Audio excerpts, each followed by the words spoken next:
Sono stati ritrovati i resti dei due piloti del Canadair precipitato ieri a Monte Calcinera durante un'operazione di spegnimento di un incendio nella zona. La notizia è stata confermata dalla Procura della Repubblica di Catania e dai Vigili del Fuoco che sono ancora sul posto di lavoro. Le vittime sono Pozzoli, di 58 anni, di Erba, in provincia di Como, che era il comandante del Canadair 28, e il primo ufficiale Roberto Mazzone, di 62 anni, di Salerno. Il velivolo era al suo terzo passaggio sulla zona dell'incendio sita su Monte Calcinera.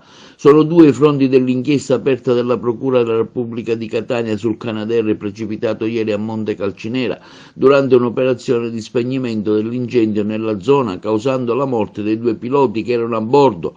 Il primo troncone riguarda le cause del disastro aereo, verificare quindi se si sia stato dovuto a un errore di manovra o a problemi di volo o altri problemi strutturali. Il secondo sulla causa dell'incendio per cui il Canadair 28 era stato chiamato a intervenire, accertare se è stato appiccato e quindi sia stato doloso. I reati ipotizzati per il momento sono disastro aviatorio colposo e incendio. La Procura della Repubblica di Catania conferirà quindi l'incarico per effettuare l'autopsia sui resti dei due piloti e successivamente quello tecnico per effettuare l'analisi della scatola nera che è stata trovata per gli altri accertamenti sulle cause dell'impatto.